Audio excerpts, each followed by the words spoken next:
আসসালামু আলাইকুম ওয়া রাহমাতুল্লাহি ওয়া বারাকাতুহু। নতুন আরেকটি ভিডিওতে আপনাদেরকে স্বাগতম। আমার পাশে দেখতেছেন এক ভাই এসেছেন। তো ভাইয়ের কি নাম, ভাই একটু পরিচিত জানবো কি কারণে এসেছে একটু শুনবো। ভাইয়ের কি নাম একটু বলেন। আমার নাম হচ্ছে কাজী রুবেল শাহান। তো আমি যে সমস্যার কারণে আসছি, আমি এই ভাইয়ের কাছে আসছি। আমার ফেসবুক আইডিতে একটু সমস্যা আছে। তো এই যে সমাধানের জন্য আমি এই ভাইয়ের কাছে আসছি। উনি ভালো দক্ষ একজন মানুষ, ভালো কাজ করে ফেসবুকের বিষয়ে, অনেক কিছু জানা আছে ওনার। তো উনি যে আমার ইস্যুর জন্য আসছি, উনি আমার ইস্যুটা রিমুভ করে, এই জন্য আমি এই ভাইয়ের কাছে আসছি। তো আশা করি ভাইয়ের কাছ থেকে জানবো বাকি যে কথাগুলো ভাই বলবে আর কি। আচ্ছা যাক, ভাই মূলত ঠিকানাটা কোন জায়গায় বললেন?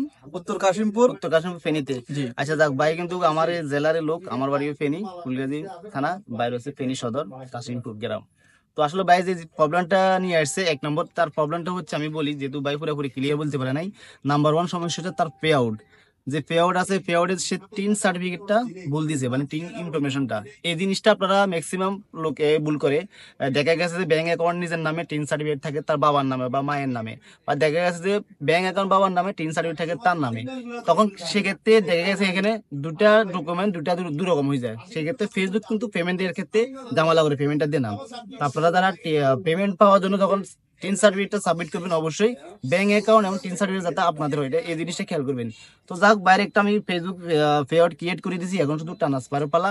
ট্রান্সফারটা আমি করে দেবো। আগে যে পে আউটটা যে ফুলবেন, সেটা বর্তমান যেটা পে আউট আছে এটার মধ্যে নিয়ে আসবো। আর একটা প্রবলেম হচ্ছে ভাই, অ্যাডস অন রিলস এবং কন্টেন্ট মনিটাইজেশন টুল যেটা আছে, এই অপশনটা চলে গেছে। কেন চলে গেছে সেটা একটু শুনবো। কেন চলে গেছে একটু বলুন তো। আমি গ্রাফিক্সে কিছু ভিডিও দিছিলাম, কিছু আগুনের ভিডিও বা কিছু মানুষের মারা গেছে, ওইসব ভিডিওগুলো দেওয়ার কারণে এখানে ইস্যু আসছে। তো ইস্যুগুলো সলভ করার জন্য আমি ভাইয়ের কাছে আসছি আর কি। আচ্ছা যাক, মূলত ফেসবুকের যে গাইডলাইনের কারণে সমস্যা হচ্ছে। তো গাইডলাইনটা আপনারা অনেকে জানে না। বিশেষ করে পোড়ার ছবি, আগুনের ছবি, অ্যাক্সিডেন্টের ছবি, রক্তাক্ত ফুস, এগুলো দেওয়া যাবে না। তারপরে যেগুলো সেন্সিটিভ কন্টেন্ট, সেগুলো কখনো দিবেন না। তো এটা অনেকে আসলে বাইরের দোষ না, এটা বাই হয়তো নতুন বুঝতে পারে নাই। অনেক সময় হয়ে যায় যারা পুরাতন তাদের এই সমস্যাটা হয়, অনেক সময় নতুনদের তো হয় না এমন না, পুরাতন যারা তাদের হয়ে যায়। তো অবশ্যই আপনারা যারা কন্টেন্ট বানান, যে কন্টেন্ট বানান না কেন, সমস্যা নেই, অবশ্যই গাইডলাইন মেনে কাজ করবেন। গাইডলাইন মেনে যদি কাজ করেন, আপনাদের ফেসবুক আইডিতে কোনো সমস্যা হবে না। তো ভাই যে সমস্যাটা নিয়ে আসছে, অলরেডি এটা প্রায় 80% প্রায় কমপ্লিট হয়ে গেছে, বাকি 20% হয়তো 2-1 দিনের মধ্যে সমাধান হয়ে যাবে। তো আপনাদের যাদের এরকম প্রবলেম আছে, অবশ্যই আমার সাথে কন্ট্যাক্ট করতে পারেন, কোনো সমস্যা নেই, ইনশাল্লাহ আমি সমাধান করতে পারবো। তো তোমার কিছু বলা থাকলে বলো। আশা করি এই ভাইয়ের কাছে আসলে আপনারা সমাধান পাবেন। আর ভাই অনেক বিশেষত লোক, আশা করি বিশেষ করে দেখতে পারেন। আপনারা তো অনেকজনের কাছে ধোঁকা খেয়েছেন, এবার একটাবার এই সুযোগটা কাজে লাগান, এই ভাইয়ের কাছে আসেন, আপনাদের কাজ 100% হবে ইনশাআল্লাহ।